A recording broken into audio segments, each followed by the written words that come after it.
बिस्मिल्लाहिर्रहमानिर्रहीम। अस्सलाम वालेकुम।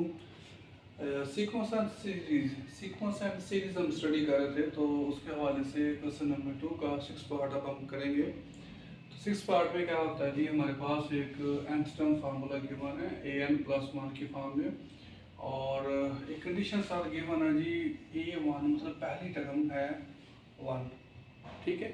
और हम इस टर्म से वो पूछता है क्या, वो कह रहे हैं पहले 3 टर्म आप कैलकुलेट करें। तो पहले 3 टर्म्स कौन सी होती हैं, a1 a2 और a3 up to so on. इस तरह से जितनी वो टर्म चाहे वो पूछ सकता है यहाँ पे।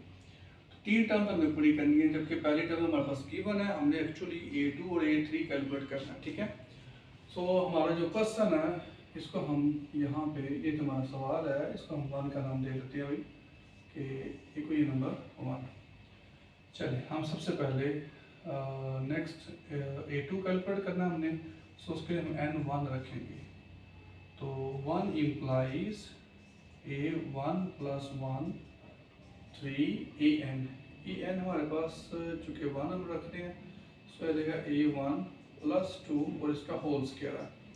अब यहाँ पे देखिए a1 एक्चुअली 1 है जो हमें गिवन था, तो a1 आप इसमें यूज़ करेंगे, तो ये बनता है कुछ यूँ, a2 बराबर है 3 1 + 2 का स्क्वायर। आफ्टर सिंप्लीफिकेशन 3 + 2 का स्क्वायर यानी कि 5 का स्क्वायर यानी कि 25। सो a2 हमारे पास आ गया 25।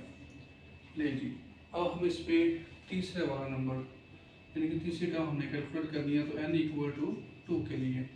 सो 1 इम्प्लाइज, अगर n2 रखें 1 में तो ये बनता है कुछ यूँ, 2 + 1 = 3 a2 + 2 का square. After simplification we get a3 which is actually 3 and a2 हमारे पास गिवन है 25 + 2, और यूँ ब्रैकेट लगा देते हैं ज़रा डिफरेंट करने के लिए, स्क्वायर बन जाता है।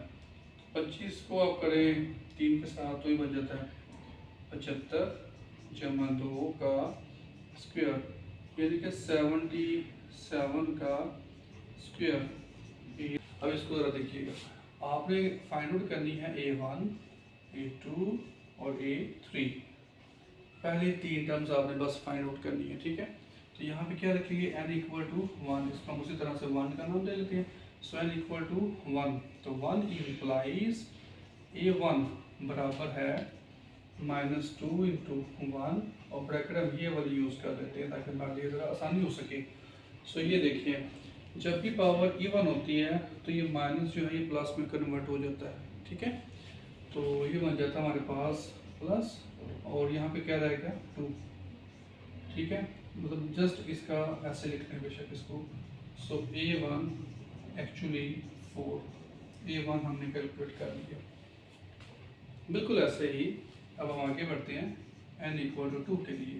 सो 1 इम्प्लाइज, यहाँ पे हम 2 पुट करेंगे, तो -2 2, और ब्रैकेट बेशक ये वाली यूज़ कर लें आप।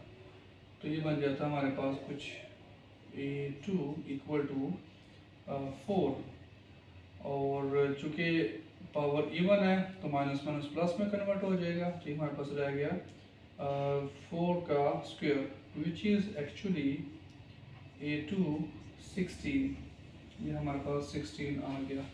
सिमिलरली अब हम आगे बढ़ते हैं और हमने कैलकुलेट करना है a3, 2 तो हमने कहा चुके, और तीसरी टर्म भी हमने कैलकुलेट करनी है। सो तीसरी टर्म के लिए आप पुट करेंगे n = 3, तो यहाँ पे देखिए इसको n = 3, 1 इम्प्लाइज, आप ये लिखेंगे a3 -2 3, ब्रैकेट ये वाली यूज़ कर लेते हैं अपनी आसानी के लिए। सो a3 बराबर है, पावर चूँकि इवन है तो प्लस में कन्वर्ट होगा, 3 2 6 का स्क्वायर। सो a3 = 6 का स्क्वायर खोले तो बनता है 36, ऐसे जी। तो ये हमारी बेसिकली ये देखें 3 टर्म्स हमारी पूरी हो चुकी है। इसके साथ एक छोटा सा पार्ट है वो भी हम कर लेते हैं, निकाल लेते हैं इसको भी। इसका इस सेक्शन का मतलब लास्ट पार्ट हमारे पास है 8वां पार्ट, क्वेश्चन नंबर 2 का 8वां पार्ट है। तो इसकी रकम है कि ए एन बराबर है -1 की पावर n और 7 n का स्क्वायर। ये है जी nth टर्म फार्मूला हमारे पास गिवन है, हमने इसमें से 3 टर्म्स फाइंड आउट करनी है, ठीक है। यहाँ पे देखेंगे तो -1 की पावर n है, ये अलग है, और 7 अलग है, मल्टीप्लाई हो रहा है, और n का स्क्वायर, नॉट 7n का होल स्क्वायर, जस्ट n का स्क्वायर, ठीक है। अब हम क्या करेंगे, हम यहाँ पे हमने फाइंड आउट करना है a1 a2 a3, इसको जरा ठीक कर देते हैं ऐसे। तो आप इसके लिए n = 1 रखेंगे और इसका हम नाम दे देते हैं ना 1 का, सो n = 1, तो इसमें आप रखेंगे a1 = -1 की पावर यहाँ पे 1 और 7 1 का स्क्वायर। अब देखिए पावर अगर हमारे पास ऑड होती है ना, पावर अगर ऑड होती है तो हमारे पास माइनस आता है, पावर इवन होती है तो प्लस आता है, ठीक है। तो ये हमें देगा -7, 1 का स्क्वायर 1 ही रहा, तो हमारे पास a1 आ गया एक्चुअली -7, ठीक है। बिल्कुल ऐसे ही n = 2 के लिए हम इसको अप्लाई करेंगे 1 में, सो a2 बराबर है -1 की पावर 2 7 और 2 का स्क्वायर। अब फिर वही बात कि पावर अगर इवन है हमारे पास तो क्या आएगा, प्लस, प्लस में कन्वर्ट हो गया, 7 ऐसे ही है, और 2 का स्क्वायर क्या होता है एक्चुअली 4, और अब हम इसको मल्टीप्लाई करें तो 7 4 बेसिकली 28, a2 आ गया हमारे पास, ठीक है। अब इसी तरह से हमने इसमें से a3 निकालना है, सो a3 के लिए यहाँ पे थोड़ी स्पेस बना देते हैं हम, ताकि मेरा क्वेश्चन बिल्कुल क्लियर हो जाए। n हमने क्या पुट करना, अब हम देखेंगे इसको, n हम पुट करेंगे 3, देखो ये नंबर 1 इम्प्लाइज, तो आप 1 में a3 -1 की पावर 3 7 3 का स्क्वायर।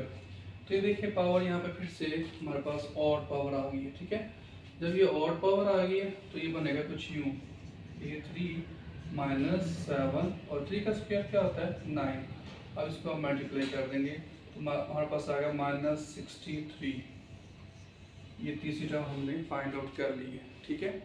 तो 3 ही टर्म्स हमने निकालने, 3 टर्म्स हमारी क्लियर हो चुकी है, ठीक है। इसको तैयारी करें, मिलते हैं अगले लेक्चर में। अल्लाह हाफिज़।